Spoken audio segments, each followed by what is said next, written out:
Qué gran reconocimiento.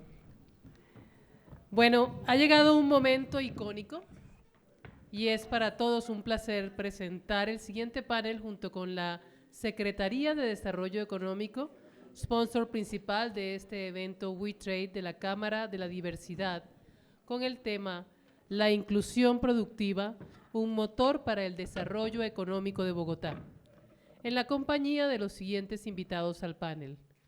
William García Machado, director de Desarrollo Empresarial y Empleo. Edwin Javier Ramírez, subdirector de Ciencia, Tecnología e Innovación del Departamento Nacional de Planeación. Santiago Uribe, director ejecutivo de Bridgecham Colombia. Y Ramón Sosa, director de Asuntos Corporativos de la región andina de Cargill.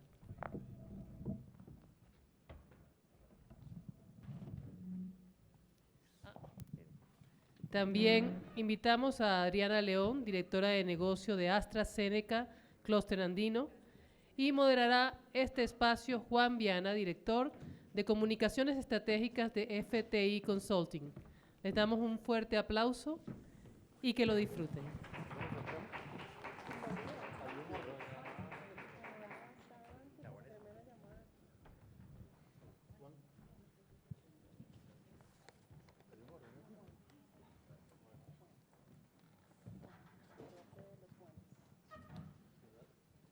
Aló.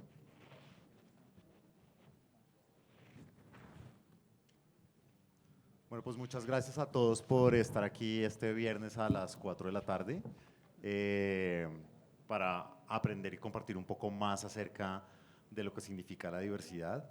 Este es un panel diverso, un poco diferente a las otras cosas que hemos visto, y vamos a hablar también acerca de otro aspecto en la diversidad, porque la diversidad no solamente es alrededor de la diversidad de género, sino también, y cuando yo hablo mucho sobre diversidad e inclusión, hablo también sobre la diversidad económica y socioeconómica.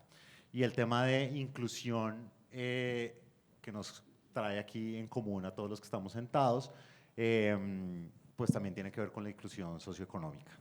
Entonces le voy a dar la palabra primero a William, que nos acompaña aquí desde la Secretaría, para que nos cuente un poco acerca de cuáles son esos principales desafíos y retos que enfrenta la ciudad respecto a esa inclusión productiva. ¿Qué significa eso hoy aquí en Bogotá?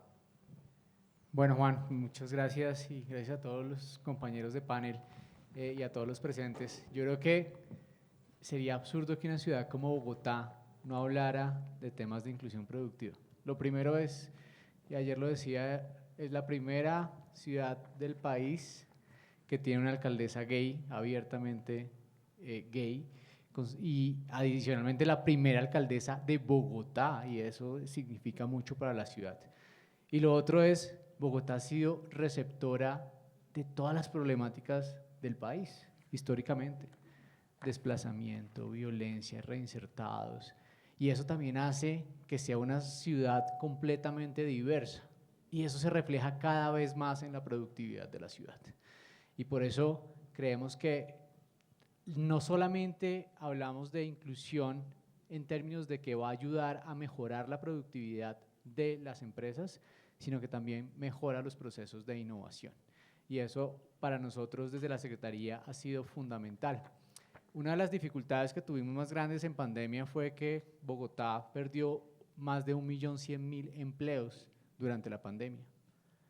Y ya recuperamos ese 1.100.000 empleos. Ya estamos por encima de esos empleos. Quizás es una de las ciudades que más ha tenido un buen comportamiento. Y eso hace parte como de una alianza que ha habido entre el sector privado y el sector público, en donde hemos diseñado políticas que permitan a las empresas apostarle también por el cierre de brechas, sobre todo frente a la empleabilidad. El año pasado logramos con un programa, las brechas más grandes en desempleo en Bogotá están centrados en mujeres y en jóvenes. Y con un programa que se llamaba Empleo Joven, perdón, en ese momento, y por ejemplo WOM participó de ese programa, nos ayudaban a contratar jóvenes y nosotros le dábamos un incentivo económico a la empresa porque contrataran jóvenes. En lugar de que contrataran un joven hombre mayor entre 28 y 48 años, que es atractivísimo para el mercado laboral, lo que le pedíamos era contrate jóvenes y ojalá jóvenes de primer empleo. Y eso nos ayudó a cerrar ese gap. Lo otro es, creamos el programa de pago por resultados para empleabilidad más grande y con un enfoque para mujeres para tratar de cerrar esa brecha, y esta también es una innovación pública muy importante para la ciudad. Y teniendo en cuenta que veíamos las dificultades que tenían otro tipo de poblaciones para acceder al mercado laboral, pues evolucionamos nuestro programa de incentivos económicos a las empresas y hoy ya no hablamos de un programa exclusivamente para jóvenes, sino que incluimos a 19 poblaciones que tienen hoy brechas de empleabilidad y tratar de que las empresas le apuesten a través de un incentivo económico a contratar a esas personas. No obstante, ese es un incentivo simplemente económico, pero no va más allá del mensaje de lo que queremos dar. Y es decir, si usted ingresa ese tipo de población a su empresa, de verdad le va a ayudar a aumentar productividad. Ya hemos tenido unos ejemplos muy interesantes, pero también los tenemos en los temas de desarrollo empresarial. Hoy venimos de Hecho en Bogotá y acá también está Hecho en Bogotá, y cuando ustedes ven Hecho en Bogotá, toda esa productividad de esos pequeños micronegocios de la ciudad se enriquece de toda la diversidad de la ciudad. Entonces hay mayor creatividad, hay mayor diversidad, tenemos biche hecho en Bogotá, pero también tenemos riquezas de La Guajira, platos típicos de otros tipos de regiones, y eso es lo que ayuda a que Bogotá sea una ciudad tan rica productivamente. Y muy diversa, claramente. Muchas gracias, William. Y entiendo entonces que esa productividad de la ciudad, entre más diversa sea, pues más enriquecedora es, y el valor que aporta el sector privado es clave para que eso pueda suceder. Hoy tenemos aquí a varios amigos del sector privado.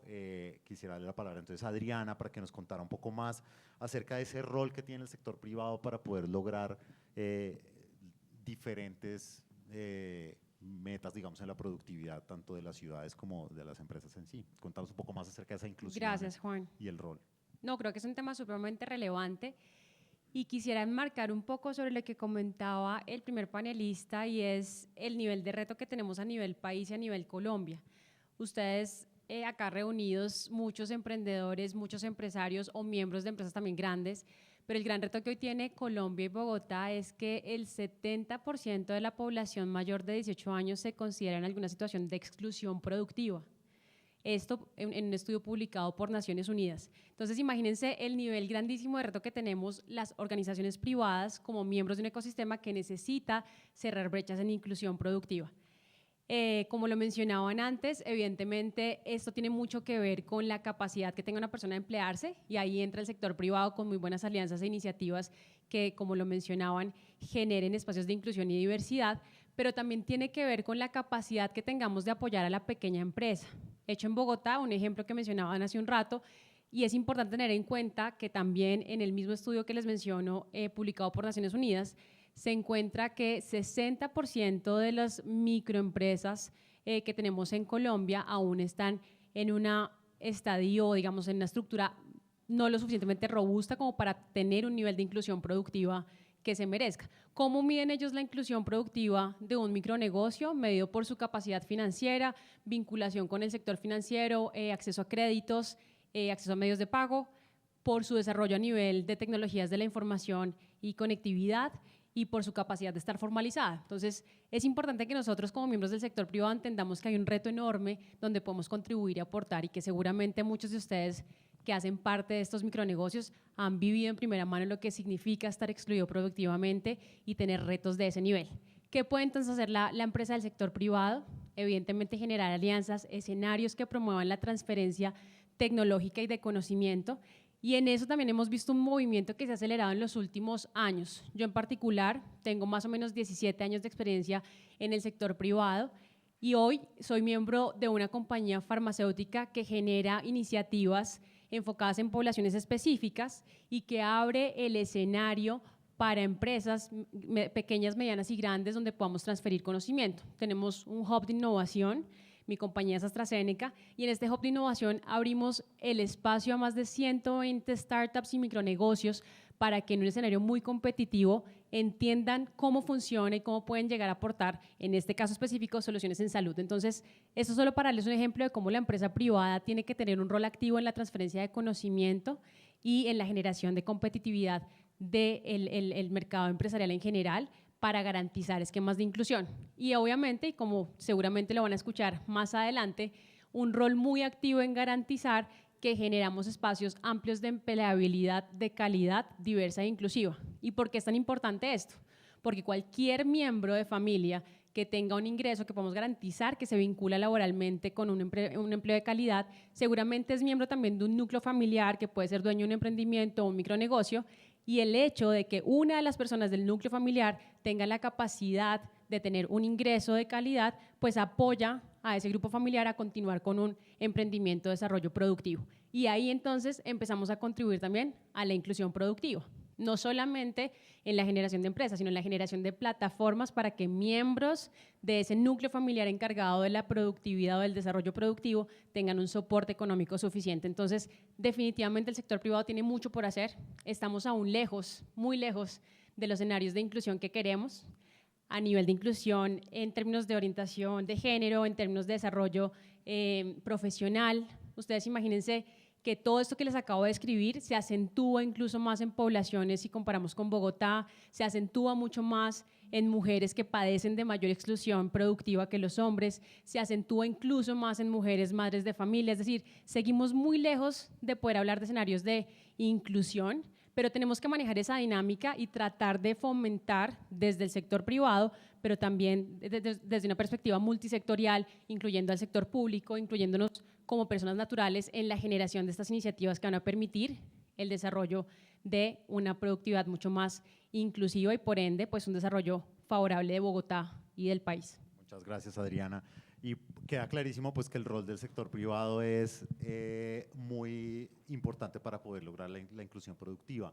Y esa inclusión productiva en algunas industrias ha sido más difícil que en otras o quizás menos evidente. Aquí tenemos hoy a Ramón de Cargill. Y la industria, la agroindustria ha sido una de las que usualmente ha sido muy machista y también una industria que tiene, digamos, una reputación que a veces es complicada, pero hay quienes están haciendo bien la tarea. Cuéntanos un poco más de cómo lo están haciendo en Cargill. Gracias, Juan. Buenas tardes a todos. Bueno, primero, Cargill es una empresa global que tiene 155 años, tiene aproximadamente 160.000 empleados y es una empresa privada, no cotiza en bolsa, se rige más bien por valores familiares en todas partes. Nos dedicamos al todo el tema de comercialización de granos a nivel mundial para la industria. Gracias. En el tema de suplir granos a la industria de balanceado y alimenticia, y originamos en Colombia aceite de palma que exportamos a los mercados de Europa y otras partes. En Colombia, si bien tenemos 55 años, en los últimos 6 años empezamos a trabajar en un nuevo ciclo de inversión en el área de proteína blanca en pollo, con la adquisición de 2 empresas, Pollos Bucaneros y Campollo, que se unieron bajo Pollos Bucaneros actualmente. La empresa tiene 6.500 empleados en Colombia. Pasamos de 150 a 6.500. Entonces… Un crecimiento que esperamos que sea muy incluyente. Sí. Bueno, en todo esto obviamente encontramos un país que no conocíamos en este sector, con una alta cultura, pero con una alta cultura machista también, en el sector rural sobre todo. Y en ese tema, pues lo que hemos hecho es tratar de ir alineados con una política global de la compañía, de ir hacia la política DEI. Por ejemplo, nosotros para el 2030 tenemos que tener el 100%, el 50% de todas las posiciones ejecutivas a nivel mundial tienen que estar ocupadas por mujeres. Eso quiere decir que para cada contratación que hacemos, en cada búsqueda tiene que haber un hombre y una mujer en el menor de los casos. Y que obviamente las decisiones van a favorecer un poco lo que va a ser el cierre de esa brecha que hay en esa proporción. Se han hecho muchas cosas, así muy brevemente, y luego me refiero al tema Bogotá. Instalaciones inclusivas. En las rurales no había baños para mujeres, baños para hombres, sino eran baños, todo el mundo iba ahí, o sea, una mujer pues no se sentía su espacio, no teníamos salas de lactancia, ahora tenemos 100% de salas de lactancia en todas las instalaciones, de manera tal de que la mujer que está amamantando puede entrar a su sala de lactancia con privacidad, sacar su leche, tiene su nevera, llevarla a su casa para alimentar a su bebé, etcétera.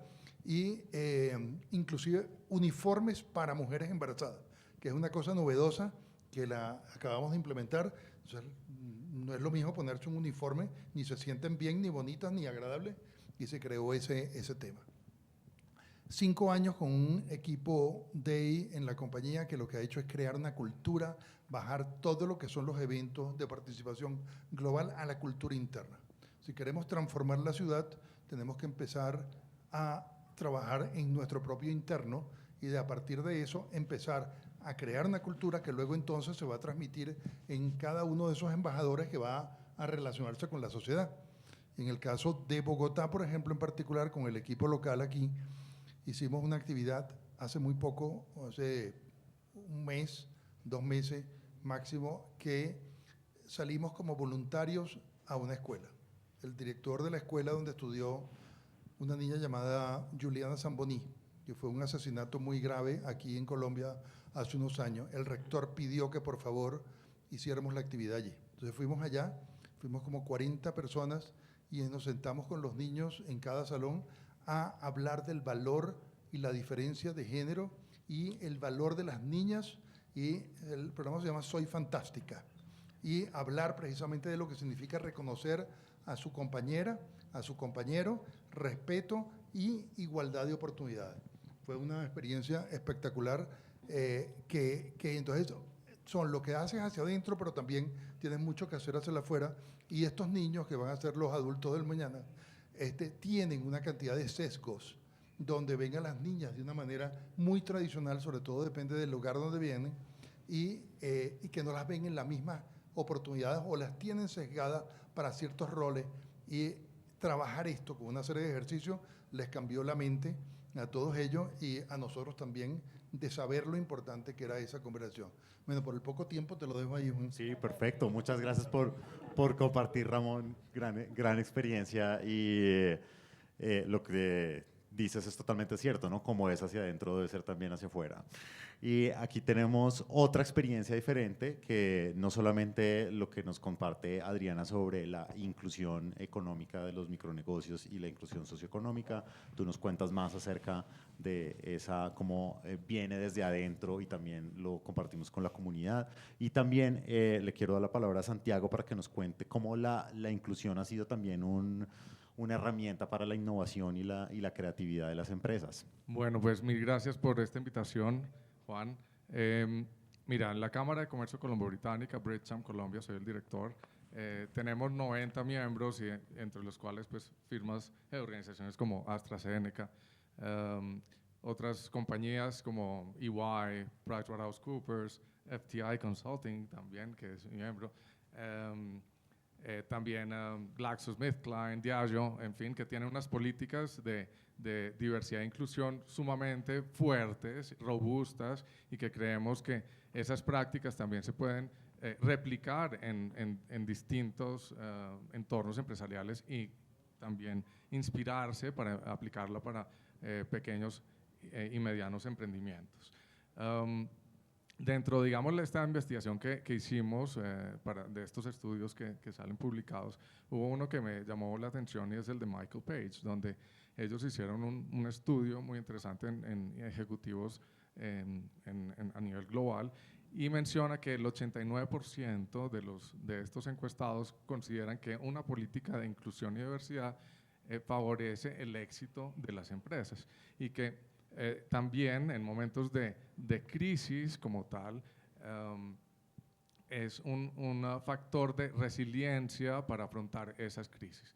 Es decir, que la diversidad e inclusión favorecen la creatividad e innovación. Y para, digamos, emprendedores, pequeñas, medianas empresas, es sumamente importante considerar, digamos, distintos puntos de vista en el diseño y creación de nuevos productos y servicios. Y eso es fundamental, digamos, hoy en día. Muchas gracias, Santiago. Y pues nada más aquí tenemos diferentes puntos de vista del sector privado y del sector público, como William nos compartió al comienzo también todo lo que está haciendo la Secretaría. Y le quiero dar la palabra también entonces a Edwin del Departamento Nacional de Planeación, quien es el subdirector de Ciencia, Tecnología e Innovación, para que nos cuente un poco más acerca de cómo podemos promover ese crecimiento y la participación de los grupos, de los diferentes grupos sociales, porque como lo veíamos un poco también con Adriana, la inclusión productiva es ir a donde muchas veces no vamos. Entonces, cuéntanos qué más se puede hacer. Bueno, muchísimas gracias, muy buenas tardes para todas y todos. Sabemos que este horario es bien complicado, pero yo creo que el panel está suficientemente chévere, un gusto además atender este escenario junto a ustedes. Y esa pregunta que haces es bien interesante, ¿no? Y creo que es muy clara la necesidad de que tengamos mayor diversidad, pero entonces, ¿qué podemos hacer? Y ese es un reto que tiene precisamente el Plan Nacional de Desarrollo. Recuerden que es la principal responsabilidad que tiene el Departamento Nacional de Planeación. Y a propósito de entender ese reto, el Plan Nacional de Desarrollo establece una innovación, quizás uno pueda llamarla innovación pública, y es el hecho de tener en cuenta segmentación de usuarios. Y ustedes que son emprendedores, que son empresarios, es un término que es bastante común dentro de la jerga del sector privado. No obstante, cuando uno se va al sector público, ese término no es tan claro y fácilmente es muy fácil agregar en unas grandes categorías a cada uno de nosotros. Y nos quedamos con categorías muy amplias como ciudadanos, como empresas, como emprendedores, pero detrás de cada una de esas categorías hay una diversidad bien grande en términos de condiciones, en términos de características, de restricciones. Razón por la cual el Plan Nacional de Desarrollo incluye 8 capítulos que buscan atender precisamente la necesidad de responder a esa diversidad que tenemos como país.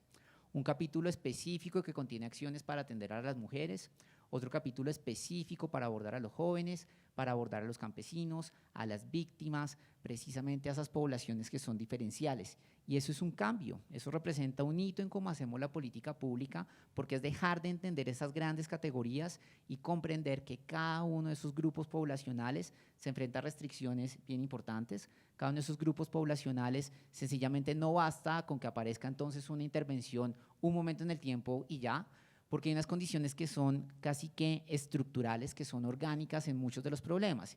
Y aquí viene una segunda innovación que trae este plan de desarrollo, y seguramente es un término que ustedes han escuchado ya con frecuencia, y es la economía popular. ¿Y qué es esto de la economía popular? Fácilmente la gente dice, no, son las personas informales. No, espere, no es así de sencillo.